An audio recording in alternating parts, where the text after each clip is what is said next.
Ok. Então, hoje eu vou falar para vocês sobre esse trabalho em que a gente vai investigar mapas de coarse graining. Eu vou explicar daqui a pouco para vocês exatamente qual que é o problema que a gente quer resolver com isso. Esse trabalho foi feito em parceria com o Cristiano Duarte, que hoje está em 3 instituições diferentes, está super delocalizado, está no IP, que ele deve vir para o Brasil em breve. Ele estava na Chapman University até o ano passado e agora, nesse momento, ele está na Hungria, no Wigner Research Center for Physics. E esse trabalho foi feito enquanto eu estava nessa transição, FSJ-USP, e também com o Terra Cunha, da Unicamp, e o Matt Leifer, da Chapman University. Ok. Bom, então, qual que é o problema que a gente quer estudar aqui? Bom, acho que a gente pode mudar para inglês, né? Eu fui no automático no português. Ah, você que manda, o que você preferir. Tá, acho que eu vou continuar em português, então, já que eu comecei em português. Tem alguém, não tem ninguém no grupo que não fala português, né? Não que eu saiba. Não, no meu não tem ninguém. Bom, então, qual que é o problema que a gente quer estudar aqui? A gente quer estudar o que a gente chama de teorias efetivas, e o nosso objetivo é entender como que uma descrição efetiva numa escala maior emerge quando a gente tem uma descrição numa escala menor, né? Quando a gente olha mais profundamente para o problema que a gente quer estudar. A nossa motivação é a gente imaginar que a gente tem um sistema de muitas partes,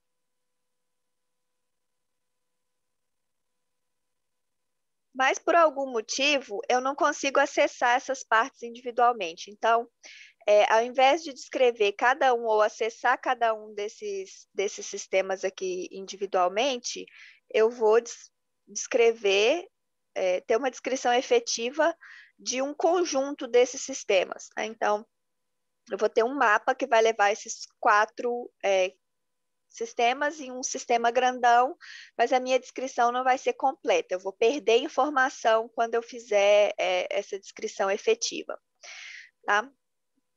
Bom, mas mesmo quando a gente tem essa situação ruim, onde eu não consigo acessar individualmente todos os sistemas que eu tenho, que eu estou estudando, ainda assim eu quero dar uma descrição para a evolução do sistema, mesmo com a informação parcial que a gente tem acesso. Bom, isso é uma coisa que acontece não só em física, não só em quântica, mas é uma coisa essencial para qualquer ciência. E no nosso dia a dia a gente usa muito, porque quando a gente vai descrever as coisas que a gente observa, a gente não fala frases do tipo essa que está escrita aí, né?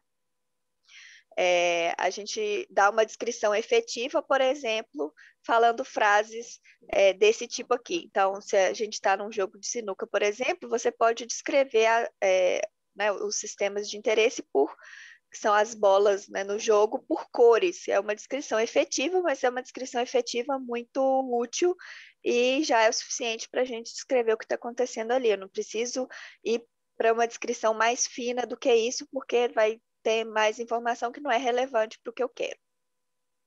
Ok, então tem uma motivação dupla. Primeiro, uma necessidade por problemas práticos, né? Porque meu aparato experimental não é bom o suficiente para acessar todo o sistema que eu gostaria de acessar, ou a princípio eu poderia, mas aquela informação total não é relevante para mim, é mais simples eu dar uma descrição efetiva, então eu vou trabalhar com a descrição efetiva que já me dá o que eu quero sem ter um monte de coisas adicionais que podem só dificultar a minha análise.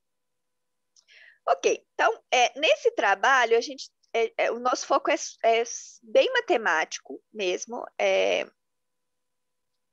e o que a gente quer é usar diferentes ferramentas matemáticas para estudar esse problema e ver o que que sai de cada uma delas, né? Tá, ok. Então, primeiro, o que a gente vai chamar de coarse graining? E aqui está o primeiro, digamos assim, primeiro problema, não necessariamente problema, mas uma coisa que a gente pode fazer, que eu acho que a gente pode fazer melhor, tá? Agora tem a obra e um helicóptero parando no prédio do lado. Bom, o que a gente vai definir como coarse graining é simplesmente um mapa, que aqui, né, de novo, estou interessada em sistemas quânticos, então eu vou imaginar que eu tenho um sistema quântico que é descrito por esse espaço de Hilbert H1 aqui, e eu vou definir como um coarse graining simplesmente um mapa que leva esse sistema num sistema de dimensão menor. Então, aqui a minha restrição é que a dimensão do H2 seja menor que a dimensão do H1. A única restrição que a gente vai fazer é essa. E por causa dessa definição que não é muito... a gente não está focando muito em um caso específico, a gente não vai também poder fazer afirmações que são muito gerais. A gente tem alguns resultados, mas para ver a utilidade desses resultados, de alguns desses resultados, a gente precisa ir para casos particulares, porque cada caso vai dar uma restrição diferente que a gente quer. Nisso aqui, eu acho que a gente poderia fazer melhor, porque o que a gente quer dizer com coarse graining não é qualquer mapa que simplesmente diminui a dimensão. Por exemplo, aqui a gente está supondo, permitindo mapas que criam emaranhamento, por exemplo. Né? Eu posso começar aqui com um estado produto e terminar com o estado emaranhado. E não é isso que a gente quer essencialmente chamar de coarse graining. Então, eu acho que para um trabalho futuro, uma coisa que a gente tem que pensar melhor é como definir o que a gente chama de coarse graining. Mas para esse trabalho e para o que eu vou falar hoje, a definição de coarse graining é simplesmente isso: um mapa CPTP, né, completamente positivo, que preserva o traço, mas que diminui a dimensão. Tá? Ok, então o problema que a gente quer estudar nesse trabalho é o seguinte: eu tenho aqui o coarse graining, que é esse mapa lambda, que vai me dar a descrição efetiva. Então, o meu sistema é descrito pela matriz densidade ρ0, mas eu não tenho acesso a ρ0, eu só tenho acesso a uma descrição efetiva, que é o sigma 0. Mas eu sei que o meu sistema está sofrendo uma evolução unitária, U de t, e depois da aplicação dessa unitária, eu vou ter o sistema descrito pela matriz densidade ρ de t. Só que eu também não tenho acesso a ρ de t. O que eu tenho acesso é sigma de t, que é a descrição efetiva da matriz ρ0 evoluída. E o que eu quero saber é se eu consigo encontrar uma evolução que descreve o comportamento do sistema efetivo. Então, eu quero saber se eu encontro esse sigma aqui, que faz a evolução de sigma 0 até sigma t. E eu gostaria que esse cara aqui fosse CPTP, e, portanto, descrito pelos operadores de Krauss, né, por aquela forma de Krauss. Tá? E como a gente vai ver daqui a pouco, para que isso aqui aconteça, eu preciso ter uma relação entre o lambda e a unitária U que está sendo aplicada, e essa relação ela impõe muitas restrições sobre a unitária. Então, na maioria dos casos, a gente vai ter uma descrição efetiva cuja evolução não pode ser descrita por um mapa completamente positivo que preserva o traço. Tá? Então, são condições bem fortes que a gente tem aí sobre essa relação entre o mapa de coarse graining, que é o lambda, e a unitária, que é o que faz o seu sistema evoluir. Ok? Então, o que eu quero é descobrir, né, isso aqui a gente não sabe, às vezes dá, às vezes não dá, é descobrir se a evolução do sistema efetivo pode ser dado na forma de Krauss, né, por um mapa completamente positivo. E o que a gente vai ver, o nosso objetivo aqui é dar condições necessárias e suficientes para que isso aqui aconteça, tá? E aqui a gente está preocupado com a matemática do problema, mas depois eu vou falar para vocês o que a gente gostaria de fazer do ponto de vista mais físico. Ok. Bom, então vamos ver um exemplo. Um exemplo super simples que a gente pode pensar é se esse ρ0 for um ρ0A tensor ρ0B,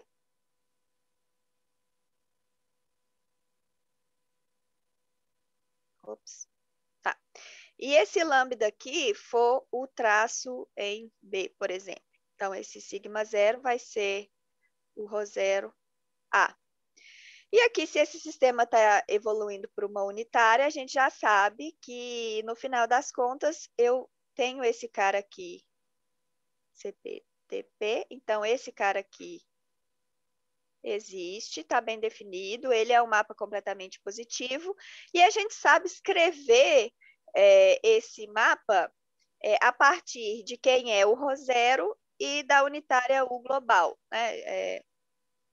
Tem uma maneira de escrever isso. Então, além da gente, nesse exemplo simples aqui, além da gente saber que esse cara existe, a gente consegue escrever quem esse cara é, né, em termos dos outros parâmetros que aparecem aqui no meu problema.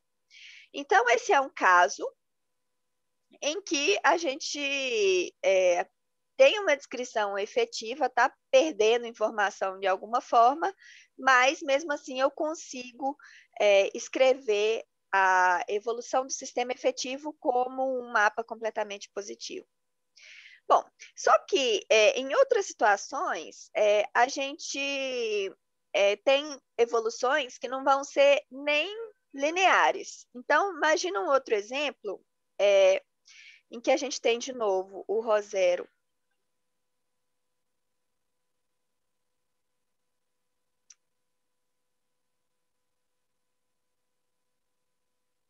igual a um ρ0A tensor ρ0A,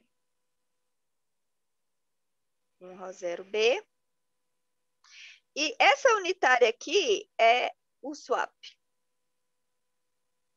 Então, esse ρ0, esse ρt vai ser ρ0B tensor ρ0A.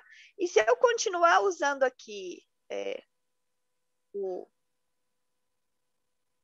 traço, o traço em A, não, se eu fizer aqui o traço em B,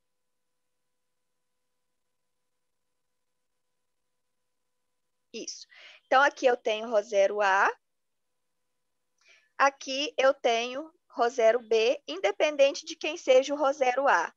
Então, essa coisa aqui não é nem linear. Então, pelo fato dela não ser linear, muito menos vai ser CPTP. Então, a gente tem exemplos onde funciona e exemplos onde não funciona. Ok, então, vamos ver agora o que a gente pode falar sobre os casos que funcionam, os casos onde não funciona. Então, eu vou começar com esse approach aqui que a gente chama de approach geométrico. E a ideia é olhar para o que a gente chama de fibra sobre um dado estado sigma.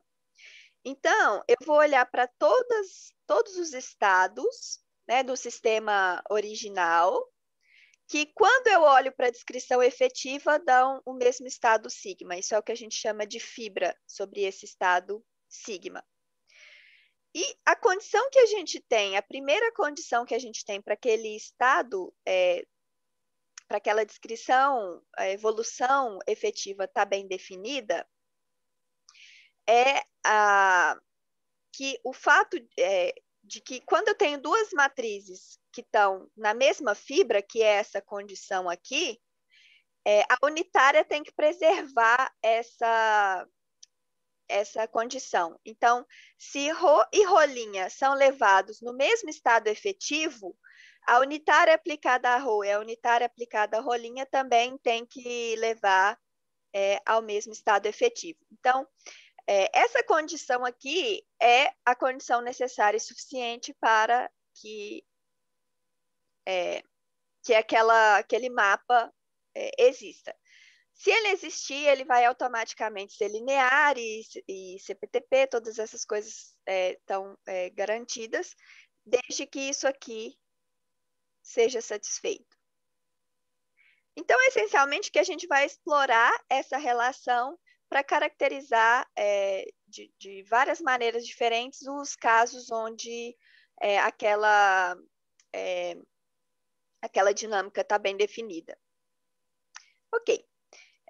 Então, o primeiro exemplo é esse exemplo aqui, em que a gente tem esses mapas de Krauss aqui. Então, eu estou levando um sistema de dimensão 3 em um sistema de dimensão 2. Então, se aqui eu usar 0, 1, 2, o 0 vai no 0, e esses dois caras aqui vão no 1. Ok? E esse estado mais aqui e esse menos estão cuidando das coerências. As coerências entre 0 e 1 e 0, 2, elas são preservadas e quem cuida dessas coerências são esses estados que aparecem aqui, né? Esse termo aqui dos operadores de Krauss. Então, daqui a gente vê que a fibra do 0, a fibra do 0 só tem um estado que é o próprio 0 no sistema original. Enquanto que a fibra dos outros estados que contém termos em 1 e 2, ela já é um pouco mais não trivial, digamos assim. Tá? Então, o fato de que a fibra do 0 é só o 0, significa que a unitária aplicada no 0 tem que ser o próprio 0. Porque a fibra tem que levar, a unitária tem que preservar caras que estão na mesma fibra. Né? Então, a unitária aplicada em um elemento da fibra tem que dar um outro elemento da fibra. E como essa fibra aqui só tem um cara, a coisa fica trivial. Então, isso significa que para aquela dinâmica efetiva existir, a unitária tem que ser dessa forma aqui, tá? Obrigatoriamente. Mas eu ainda tenho condições sobre essa matriz U2 aqui. Tá? Nem toda matriz dessa forma vai levar a uma dinâmica efetiva. Então, para ver quem é o 2, eu vou olhar para a fibra do estado 1, né? Não só do estado 1, mas de matrizes de densidade que contém frações, né? Ou que contém termos no estado 1. E aí, a gente analisando, aí você tem que fazer a continha, faz a unitária. Bom, pelo menos essa foi a maneira como a gente conseguiu resolver o problema aqui.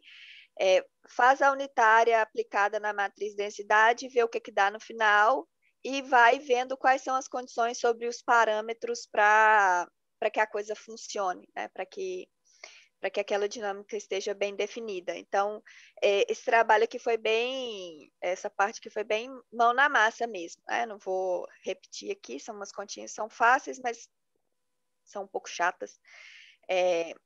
E o que a gente, para esse exemplo, né, vocês lembram que os meus operadores de Krauss aqui tinham esses estados mais e menos, que meio que foi uma escolha que a gente fez para cuidar das coerências.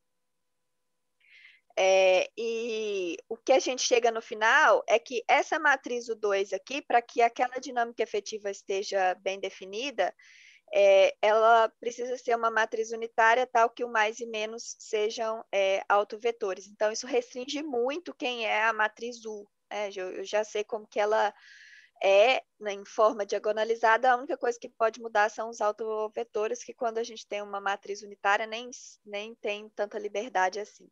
né? Então, a gente vê que para que eu tenha uma dinâmica efetiva bem definida, eu tenho que ter um casamento muito bom entre a unitária e o coarse graining. E isso restringe muito os casos onde eu vou poder descrever a dinâmica daquela forma, tá? Bom, esse exemplo pode ser generalizado, então a gente pode pensar num caso em que eu tenho um sistema com KD, com dimensão KD, indo no sistema com dimensão D, e eu vou pegar esses estados aqui, todos eles vão no estado 0 e assim por diante. Então, eu estou levando K estados no mesmo estado 0. E aqui tem uma diferença para mapas que fazem isso. Né, existem vários mapas que vão fazer isso e depende do que eu quero fazer com as coerências. Então, se eu quero preservar as coerências, os meus mapas de Krauss vão ser dados por esse formato aqui, em que esses vetores, eles dependem de como as coerências se transformam. Se as coerências não são preservadas, eu vou ter mapas de Krauss que tem esse formato aqui. Então, e eu posso ter qualquer coisa intermediário, né? Eu posso ter algumas coerências preservadas e outras não, então eu vou ter coisas intermediárias ali. Todos esses mapas, eles fazem isso com esses estados, né? E aí a diferença entre eles é o que acontece com as coerências. Tá, então, de novo, fazendo aquela análise das fibras, né?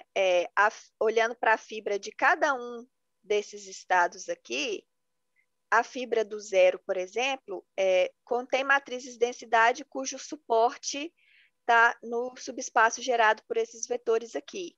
Então, isso significa que se eu aplicar a unitária em um estado desse, eu tenho que me manter dentro desse conjunto de estados. Eu não posso aplicar uma unitária aqui em um desses estados aqui de cima e cair aqui embaixo, tá? Por causa dessa restrição sobre a ação da unitária nas fibras. Então, isso significa que a unitária tem que ter essa forma de bloco aqui, em que essa unitária, o 0, age somente dentro dos estados que são levados ao estado 0, aquele primeiro bloquinho de K estados. E a mesma coisa, o 1 até o D-1. Então, eu tenho matrizes que agem em cada um dos blocos que são levados no mesmo estado. Eu não posso misturar essas coisas. E, de novo, isso não é suficiente, é necessário, mas não é suficiente. Para ser suficiente, eu ainda tenho restrições sobre cada uma dessas unitárias aqui, que vão depender de quem são aqueles estados, de quem são os operadores de Krauss, essencialmente de quem são aqueles estados, o IJ, que contam para a gente como as coerências se transformam. Então, a gente não pode falar muito mais do que isso no caso geral. Para ver quem que são essas restrições, eu teria que ir para casos particulares e ver quem são esses UIJ, tá? Ok, então, um caso particular é esse aqui, onde eu tenho um sistema de 4 estados, indo no sistema com 2 estados, né, de dimensão 4 para dimensão 2, e aqueles vetores foram escolhidos como sendo o mais entre os estados 0 e 1, mais entre os estados 2 e 3, e a mesma coisa aqui, o menos. Tá? Então, aqui também eu tenho um mapa que leva 0, 1 em 0, 2, 3 em 1, e agora as coerências vão se transformar de uma forma dada por esses vetores aqui. Então, aqui eu tenho um mapa onde as coerências se preservam, mas a maneira como elas vão se transformar são dadas por esses carinhas aqui. E aí, eu sei que a minha unitária tem que ter esse bloco 1, o bloco 2, essas aqui, o 1 e o 2 são matrizes 2 por 2, e aqui 0, 0. Né? Então, eu sei que ela tem que ter esse formato, só que agora, o que eu preciso ter em 1 e o 2 vai ser determinado essencialmente por esses estados mais e menos pelas coerências. Bom, então, o que a gente fez para tentar encontrar qual que é essa condição é escrever a matriz densidade na base mais menos, né, nesses 4 estados aqui, calcular qual que é a ação do coarse graining nessa matriz, que é dada por essa matriz aqui, e aí verificar o que eu preciso para que aquela dinâmica efetiva preserve as matrizes que são todas desse tipo. Então, para que a fibra seja preservada, que é a condição que a gente precisa, necessariamente tem que acontecer isso aqui, né, com aquelas matrizes, com aqueles bloquinhos 1 e o 2, em que C é essa matriz aqui que tem as coerências entre os estados 0, 2, 0, 3, 1 e 2, 1 e 3. Então, a maneira como as coerências mudam vão mudar as restrições que eu tenho sobre as matrizes unitárias que permitem uma descrição efetiva. Então, vocês veem aqui que eu tenho muitas restrições sobre a U. Então, são pouquíssimas unitárias que vão levar a descrições efetivas dadas por mapas CPTP. Ok, então, essa maneira Ô, aqui... Bárbara, desculpa, Oi, posso pode fazer uma falar. pergunta no meio? Claro. Não, eu queria entender assim uma coisa, não sei se vocês pensaram por esse lado, de imaginar esse coarse graining como sendo, tipo, na verdade, você está interagindo, sei lá, esse sistema com o qubit e transferindo o estado para o qubit. Tem um pouco a ver com aquilo que você estava falando do swap antes, mas acho que é um pouco diferente lá, Aham, porque lá a unitária era o próprio swap. Aqui teria que ter acho que um isso. terceiro sistema, né? E, Aham. e aí, qual seria, no fundo, a interpretação física desse resultado aí, se pensasse desse jeito? Não sei se faz sentido isso que eu estou perguntando. Eu acho que faz todo sentido, mas a gente não pensou nisso, porque matematicamente é equivalente, né? Isso, é. É. Então, o que você está fazendo aqui seria uma coisa. Eu acho que a interpretação física seria mais ou menos nessa linha assim. Você quer informação sobre o seu Q-trit, né, naquele primeiro exemplo, mas você não tem acesso ao Q-trit. O Q-trit está interagindo com o qubit, e no final das contas você vai ter acesso só ao qubit. Então, Uhum. você tem uma transferência de informação do Qtrit para o Qubit, e o Qubit vai ser o sistema que você vai analisar no final das contas. Mas o que você gostaria de ter era informação sobre o Qtrit. E aí, como que a dinâmica do Qtrit, ou melhor, você nem precisa querer saber informação sobre o Qtrit, mas a pergunta aqui seria, como que a dinâmica do Qtrit afetaria a dinâmica do Qubit? Será que eu consigo descrever essa dinâmica no Qubit como um mapa CPTP? A pergunta seria essa. E aí, o que a gente mostra aqui é que para você ter essa transferência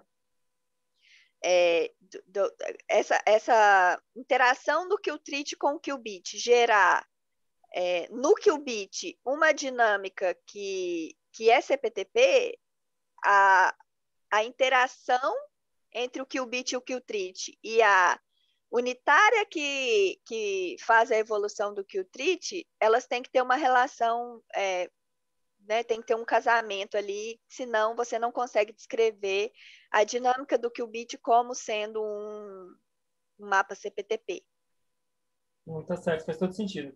Entendi. É, mas a gente nem tinha pensado por esse lado, assim, a nossa motivação maior foi mesmo esse esquema de você ter uma descrição imperfeita, assim, mas existem várias por causa da generalidade do nosso mapa de coarse graining, que é simplesmente só diminuir a dimensão, tem várias outras situações físicas que cairiam dentro desse framework aqui, inclusive essa, por exemplo. Bárbara, posso aproveitar e fazer uma pergunta também, que era meio relacionada? Claro. Eu tinha pensado uma coisa meio parecida com o Gabriel, né? Que parece bastante o esquema de medição de von Neumann. Isso, esse negócio, né? Que você tem um sistema que você tem acesso e outro que não. Aham. Mas uma coisa assim, que eu entendo por um lado, porque que vocês assumiram que a dimensão de um é menor. Mas, por outro lado, é, porque, assim, será que você poderia dizer um pouco mais sobre o porquê dessa restrição? Porque eu fico pensando se é, efetivamente, assim, do ponto de vista meio de medição, assim, se a escala relevante não seria a energia, né? O espaçamento entre os níveis, em vez da dimensão do espaço de Hilbert. Tá. É, Então, o que a gente estava pensando na verdade, agora olhando assim em retrospecto, depois eu tenho que rever as demonstrações que a gente tem. Mas eu acho que o fato da dimensão estar diminuindo não entra em nenhuma delas. Posso estar falando bobagem, eu tenho que me certificar disso. Então, essencialmente, o que você está estudando aqui não é nem coarse graining. Não tinha pensado nisso, boas perguntas. É, não é um coarse graining, é uma transferência de informação de um sistema para o outro, e como essa transferência de informação afeta a sua descrição, a evolução do sistema, a sua descrição sobre a evolução do sistema. Em que condições essa transferência de informação levaria a uma descrição que é CPTP. Então, não acho que a dimensão aqui tem um papel fundamental. Por que a gente quis fazer essa coisa de dimensão menor? Porque, assim, na verdade, o que a gente quer estudar mesmo, nosso interesse, são mapas desse tipo aqui, que é realmente um coarse grain, tá? E a nossa motivação era estudar esse caso onde por exemplo, eu tenho 2 qubits e, sei lá, a minha medição inclui uma emissão de um fóton por um qubit, mas eu não consigo resolver de qual qubit veio aquele fóton. Então, era esse caso que a gente queria. E aí volta naquela coisa que eu mencionei antes, de que a nossa definição de o que é coarse graining está geral demais. A gente precisa de uma definição que capture melhor a ideia desse exemplo que está aqui, é que eu realmente estou deixando de resolver estados, sei lá, porque, por exemplo, no caso que você mencionou de energia aí, às vezes a diferença entre os níveis de energia é pequena demais para eu conseguir diferenciar entre eles, ou nesse exemplo, né, de que eu tenho 2 qubits, mas eu não consigo resolver de onde veio o fóton, então, essencialmente, eu não sei com qual qubit eu estou interagindo. Então, a nossa motivação era estudar coisas desse tipo aqui. Mas, no final das contas, eu acho que a nossa definição ficou geral demais. E aí, a única restrição que a gente fez foi em relação à dimensão. E o que a gente queria capturar era essa ideia, de você ter vários níveis, mas não conseguir resolver esses níveis. E aí, a sua dimensão vai diminuir. Mas se essa é a melhor forma de fazer, especialmente do ponto de vista físico, de medição, não faço ideia. Não sei mesmo responder. Mas acho que as coisas que a gente fez aqui, a maioria delas não é influenciada por essa condição da dimensão diminuir. Ela seria influenciada, sim, por ter um mapa desse tipo, né? Como a gente já viu, tipo, o exemplo, a gente consegue falar um monte de coisa adicional. O que eu queria seria ter uma definição de coarse graining que levasse a coisas mais parecidas com isso e ver se com essa definição a gente conseguiria falar mais coisas sobre esse tipo de mapa coarse graining, mas a gente ainda não tem isso. Assim, eu não sei, assim, dando pitaco aleatório aqui, né? Mas, tipo, talvez isso dependa um pouco do tipo de coisa que você quer fazer com o mapa, né? Tipo, a gente eu tenho um paper recente que, tipo, a gente está interessado em termometria. Então, essencialmente, que a gente quer medir na base de energia. Aí, essa figura faz todo sentido. E é exatamente o que a gente almeja lá. Tipo, a gente quer fazer um coarse graining, que significa que uma medida detalhada conseguiria resolver todos os níveis de energia, enquanto que uma medida coarse-grained, ela só resolveria menos níveis de energia, né? Ou seja, o número de outcomes seria menor, você consegue, o seu bin de energia é menor, digamos assim. E aí faz sentido, mas é porque lá tinha um objetivo específico, uma coisa específica que a gente estava querendo. Não sei se a questão não é mais operacional nesse sentido. Sim.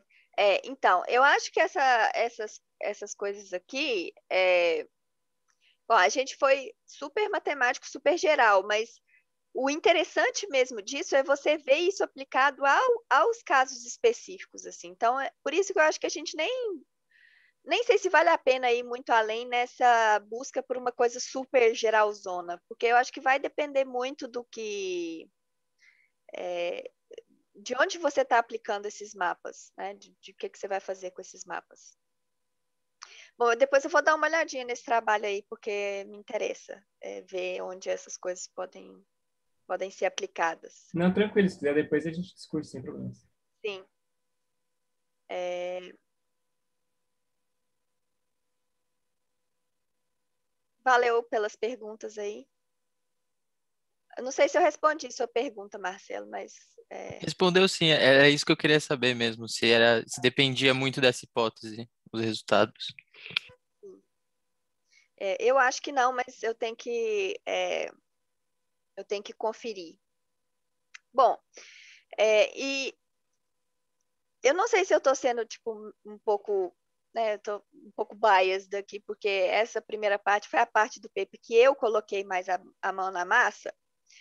E aí a gente tem vários exemplos onde a gente usa essas coisas nesses exemplos, né? Mas, assim, eu acho que essa primeira parte é a parte mais importante para você realmente pôr a mão na massa eu tenho esse mapa, quero ver o que, que acontece aqui. Eu tenho esse mapa de coarse graining, quero ver quais são as unitárias que são consistentes com ele, para levar a uma dinâmica efetiva. Ou o contrário, você pode falar, eu tenho essa unitária, que tipo de coarse graining é aceitável aqui? Né? Mas existem outras formas de ver o mesmo problema. Um deles é esse approach aqui que a gente chamou de SDP approach, porque no final das contas você pode caracterizar ele por um SDP, apesar de eu não ter a menor ideia de como fazer isso, mas eu sei que dá. Que a gente muda um pouco o foco, em que nessa primeira parte a gente estava dando condições, usando os estados para dar condições sobre a unitária, né? Fixou o coarse graining, vou variando os estados e vejo o que, que acontece com as unitárias, que unitárias são permitidas. Mas você pode também olhar para deixar os estados quietos e fazer a evolução dos seus operadores, né? Então, uma outra forma de ver a mesma coisa. E aí, fazendo dessa forma, eu não vou, de novo, não vou entrar muito em detalhes aqui, apesar desse resultado ter um, um, um lema intermediário legal que tem a ver com não marcovianidade, mas só para mostrar que existem várias maneiras de identificar quando essa unitária leva a uma dinâmica efetiva, a gente tem esse resultado aqui. Então, imagina que você tem todos os POVMs possíveis agindo nesse espaço H1, H2, em que H1 é o sistema original e H2 é o coarse grain, né, depois do coarse grain. E aí eu vou pegar todos esses POVMs e vou agir nesses POVMs usando essa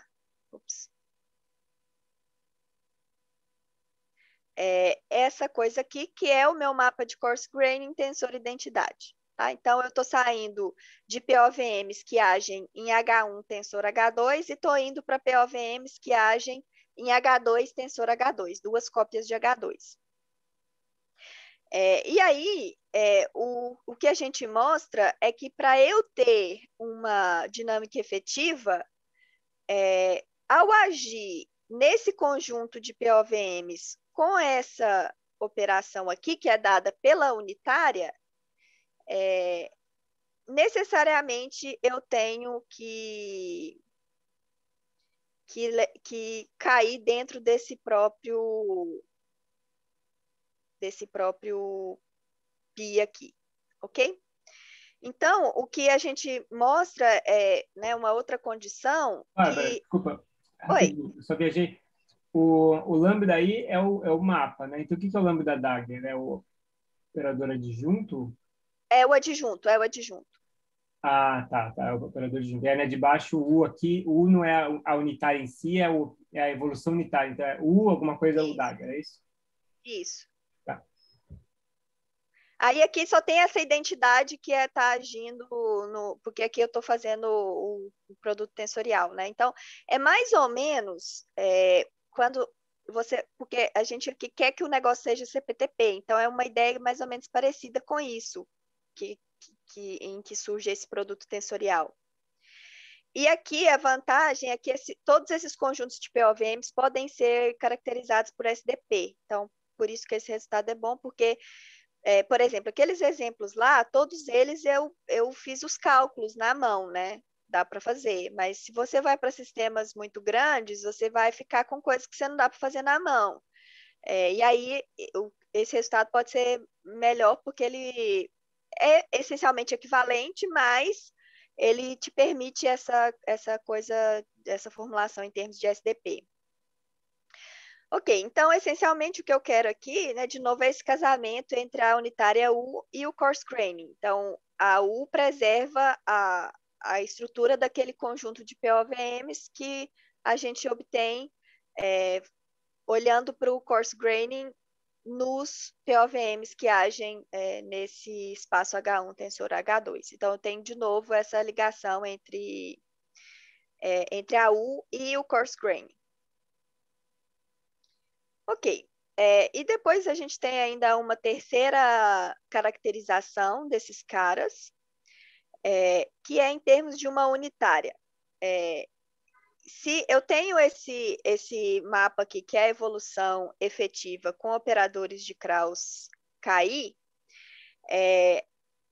tem que existir uma unitária V, aqui do tamanho adequado, que faz essa equação aqui ser verdadeira, em que esses M aqui são os operadores de Krauss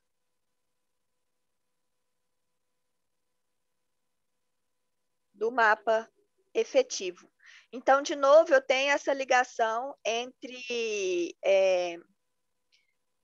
o coarse graining e os operadores de Krauss para o coarse graining e os operadores de Krauss do mapa efetivo e a unitária. Então, eu consigo fazer essa ligação, mas, de novo, isso impõe uma restrição muito grande sobre a unitária que eu tô usando aqui. Bom, e esse outro resultado aqui, de novo, todos eles estão relacionados, todos eles vêm daquela mesma condição de preservar a fibra, mas nesse caso aqui, ele é útil porque ele ajuda a gente a calcular quem são os operadores de Krauss KI, né? que os outros não tinham. Então, dependendo de quem são U e MK, se eu conseguir encontrar essa matriz V, eu consigo também encontrar quem são os KI. Ok? Bom, então, em resumo, o que a gente o que a gente tem são caracterizações matemáticas desse mapa de coarse graining. E uma coisa que a gente ficou discutindo um tempo e que até fiquei feliz de você falar desse paper aí, que eu quero ver depois, é que a gente entende assim, essa ideia de você não conseguir resolver os níveis de energia, por exemplo, coisas do tipo, ou de você não conseguir resolver 2 qubits que você está interagindo com, mas a gente não conseguiu falar nada sobre, ou dar uma interpretação física para o modo como as coerências se transformam. Não sei se algum de vocês já viu isso, assim, eu pelo menos nunca tinha me deparado com nada disso. Então, a gente ficou tentando imaginar uma situação física mesmo, onde a gente teria esses mapas e não, no final das contas, a gente meio que desistiu para esse projeto e resolveu pensar nisso depois. Então, uma coisa que eu queria muito ver claro, primeiro, situações onde esses mapas podem ser aplicados ou outros mapas, né, que podem ser estudados com esse framework.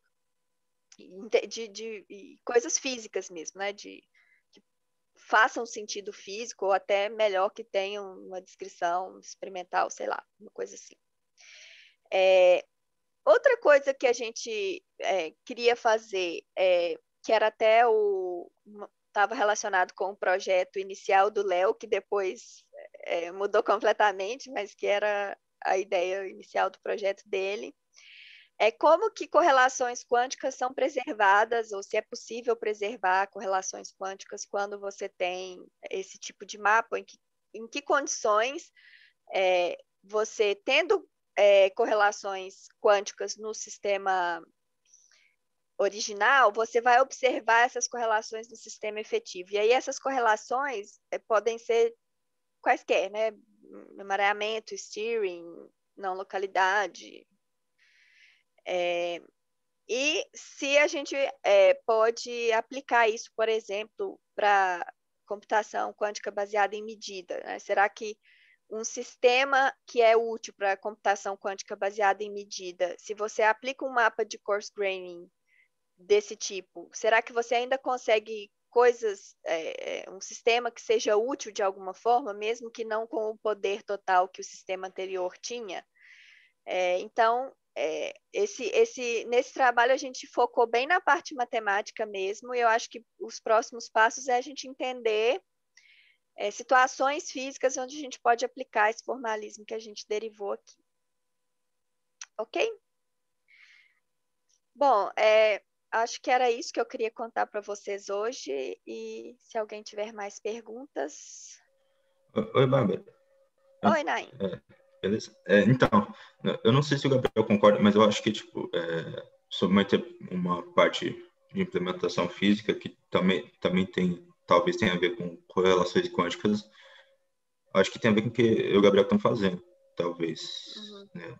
Porque, tipo, a gente tem um sistemão, assim, a gente tem um modelo colisional, um sistemão que são as ancilas mais do sistema, e antes de tudo, a gente prepara o sistema grande com uma unitária e depois faz ele interagir com o sisteminha, né? E de forma que tipo, aquela unitária fez criar uma correlação dentro do ambiente e a gente estudou os efeitos disso no sistema, que aumenta a correlação dele mesmo. Assim. Então, é meio... não sei, depois a gente pode falar. Eu quero conversar, sim, sobre Tá. isso. Uhum. Legal.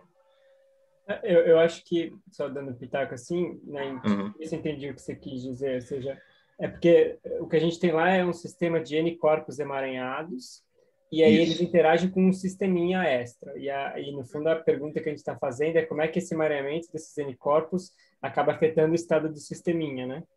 Aham. Uhum. E você tem razão, realmente é um coarse graining, né?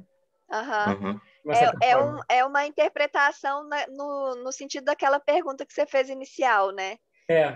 De enxergar esse mapa de coarse graining não como só sua falta de informação, mas como a transferência de informação do seu sistema inicial grandão para um sistema de dimensão menor.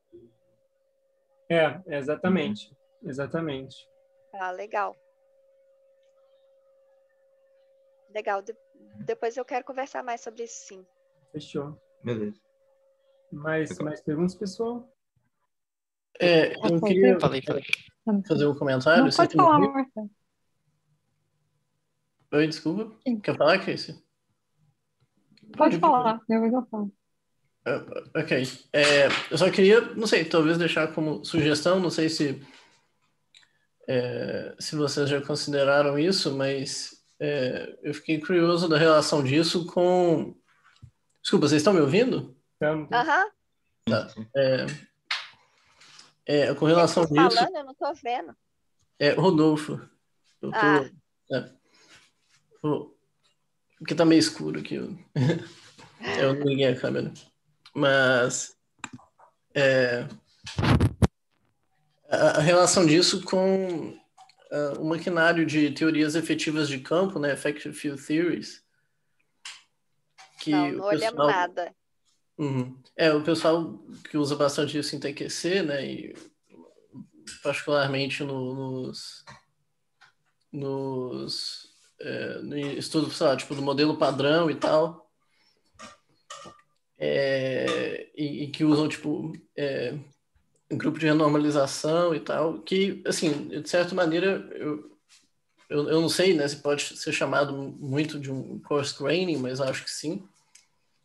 Eu acho que naquela descrição primeira lá, que você estava separando, que você estava definindo, por exemplo, o mapa de coarse graining como um traço sobre um subsistema B, né, numa separação A-B do sistema, nesses casos aí de Effective Field Theory, eu imagino que tipo, o sistema B seria, por exemplo, todo o seu sistema que está acima de uma acima de um certo nível de energia, né? Uhum. Você determina um cutoff ali e chama tudo que está ali em cima de ultravioleta para poder tratar, por exemplo, espalhamento de partículas sem ter problemas com infinitos, né? Uhum. E aí não sei, assim, é um pouco mais distante, eu acho, mas eu acho que ao mesmo tempo seria interessante desse ponto de vista que também tipo, é um formalismo meio diferente, né? Eles não, Uhum. é usado tipo integrais de trajetória, essas coisas. Então, tipo, seria interessante comparar, eu acho. Não sei o que vocês acham. Legal. A gente não pensou em nada nessa linha, assim, mas realmente eu acho que é o mesmo problema e faz sentido ver a conexão entre eles. Valeu pela dica aí. Crícia? Eu tinha pensado exatamente isso do grupo de renormalização, que é exatamente isso que a gente faz, né? Quando a gente faz tanto o NRD quanto o DMARD, outras NRD na mão, né? Com Quantum Field Theory. Mas outra coisa que eu pensei também, aí eu ia perguntar isso, se vocês chegaram a pensar em alguma coisa para comparar com o grupo de renormalização, mas outra coisa que eu pensei que também faz meio que um mapa efetivo para o sistema é DFT, né? Que você pega um sistema lá interagente, você mapeia ele não interagente efetivamente, achando os potenciais efetivos. E fazer DFT time dependent é uma coisa que não é muito trivial, então talvez fosse alguma coisa que você pudesse dar uma olhada. Na Sim, com verdade, certeza. Preservar desculpa, certas condições. é um pitaco, mas é princípio variacional da mecânica quântica, né? Porque DFT é o princípio variacional, no fundo. Não sei se tem alguma coisa a ver com... O princípio variacional é isso, você escolhe uma base reduzida de estados e você descreve efetivamente o seu Hamiltoniano naquela base efetiva, né? Assim, entraria nessa condição de você estar simplesmente diminuindo a dimensão de novo, né? Mas, assim, de novo, eu acho que, apesar da gente ter dado essa definição super geral de simplesmente diminuir a dimensão, as coisas que a gente tinha em mente não eram qualquer coisa que diminuía a dimensão. Então, assim, eu acho que seria bem legal a gente ter uma definição que fosse mais no core do que a gente realmente queria chamar de coarse graining. Mas foi um primeiro passo, assim. E aí agora a gente já tem algumas ferramentas que vão permitir a gente estudar outros casos assim, interessantes.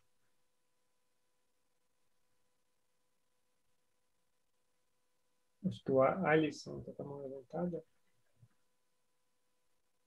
Oi, tá ouvindo? Tá. Aham. Esse começo da definição do mapa, vocês usaram categorias para fazer? É que a definição Não. parece meio funtorial. Não, é só um mapa de álgebra linear mesmo, assim, um mapa CPTP. E a única restrição, assim, a gente não fez nada geral, não, é sistemas quânticos mesmo, um mapa entre sistemas quânticos que diminui a dimensão. Então, não usamos nada de categoria, nem nada, não. Aham, entendi. Mais pé no chão mesmo. Tá. Bárbara, eu tenho uma outra pergunta, não sei se... A primeira figurinha que você mostrou, né, que tinha o diagrama do que era o U, lambda, etc., ela me Aham. lembrou uma figura de um trabalho do Fernando, lá do CBPF. Não sei se... Isso era uma coisa que eu queria comentar, que quase que eu esqueci, ainda bem que você perguntou. Esse trabalho nosso nasceu, acho que a figura é até a mesma, porque o Ah, tá. Cris está em 2 trabalhos. Ah, tá certo. Ok. Esse trabalho nosso nasceu com aquele trabalho deles, né, que tem o Fernando, a Nádia também está em um deles. Né? Acho que talvez seja a mesma figura, porque foi o Cris que fez a figura, acho que dos 2 trabalhos. E lá eles começam né, esse problema, introduzem o problema, eles estudam um exemplo, e aí o que a gente quis fazer foi, o que matematicamente a gente pode falar no caso geral? E aí nasceu esse trabalho que a gente fez, assim, mas o Fernando está bem interessado nessas coisas também. Eu até participei de uma banca agora de um dos alunos de doutorado dele, o Pedro, que foi a tese dele foi nisso, né? E foi uma defesa super legal, foi muito bom. Ele também está bem interessado nessas coisas, assim, então, principalmente desse ponto de vista mais físico. Então, a nossa ideia foi pegar a matemática daquele trabalho e tentar dizer alguma coisa mais geral sobre a matemática do problema. Entendi, legal. Mas a figura você reconheceu certo, eu acho que inclusive é a mesma figura.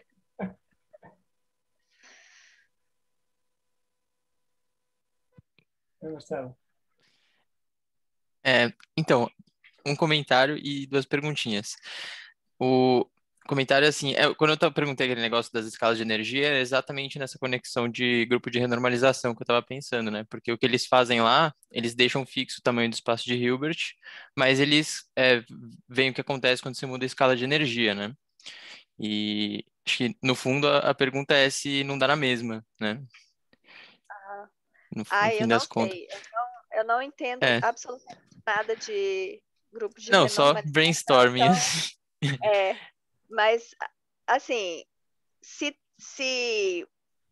tem uma diminuição de dimensão, certamente o que a gente fez se aplica lá. Ou mesmo não tendo, né? Porque, como eu já te falei, eu acho que a dimensão aqui não tem um papel tão essencial assim. Agora é ver se tem uma conexão que seja útil, né? Que você possa fazer alguma coisa com isso. Mas certamente tem uma conexão. Uhum. Então, e aí as perguntas são assim. Uma é se vocês têm alguma noção de limite clássico relacionada a esse coarse grain e se tem alguma relação. Eu vi que vocês falam um pouco de grafos lá no paper. Se tem alguma relação com hidden Markov models? Então, primeiro em relação ao limite clássico, a gente não pensou nisso. Então, não fizemos nada nessa direção. Mas seria interessante investigar o que poderia sair de limite clássico daí. Agora, essa parte de grafos foi uma parte que tipo, eu nem falei aqui, porque eu queria focar mais nessa parte do quântico mesmo, mas foi fazendo um paralelo com o clássico. O que seria esse problema clássico? Ao invés de ter matrizes de densidade, você teria variáveis aleatórias. E quando é que você pode ter essa dinâmica efetiva nas variáveis aleatórias? Então, mesmo do ponto de vista clássico, você tem esses problemas de não ser nem linear, né? Porque aquele exemplo do swap lá funcionaria para variáveis clássicas também, né? Você tem 2 espaços amostrais, você troca eles. Se você joga um fora, você vai acabar com uma coisa não linear no final das contas. Então, não tem nada particular de quântica aí que faz né, essa evolução efetiva não ser bem comportada do jeito que você gostaria. Mas, quando as suas variáveis clássicas são descritas por aqueles modelos causais, que você usa aqueles grafos, né, como os nós do grafo, os vértices do grafo são as suas variáveis aleatórias e as arestas te dizem qual variável influencia qual. Esse é um tipo particular de relação entre as variáveis que sempre te permite falar de uma evolução efetiva. Então, aquela parte em que a gente fala de grafos é por causa disso, por causa desse caso particular de variáveis clássicas que sempre admite uma evolução efetiva. E por isso a relação com esses hidden Markov models aí, que tem relação com esses grafos, esses modelos causais e coisas do tipo. Então, sim, tem relação e os grafos vieram por causa disso. Porque meio que a gente reconheceu um caso clássico onde sempre vai existir a dinâmica efetiva.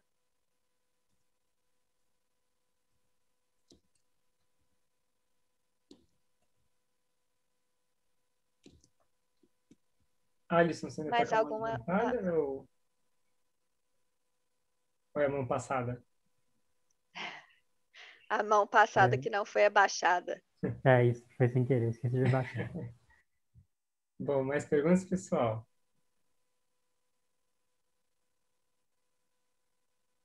Acho que se não, é isso aí. Bárbara, tudo bem colocar no YouTube o vídeo? Tudo ótimo. Tá, eu vou colocar depois, eu compartilho lá no Slack. Beleza. Valeu então, pessoal. Até a próxima. Galera, muito obrigada. Semana que vem a E gente até... tem... Quem que é mesmo? Que é o Rafa, né? Semana que vem, Rafa. E aí depois acho que está em branco. Então, se alguém quiser se candidatar, será um prazer. Beleza. Valeu. Obrigado, Bárbara. Valeu, gente. Obrigadão. Obrigado, Falou, gente. gente. Obrigado Pessoal. pelos comentários. Tá, obrigado. Valeu.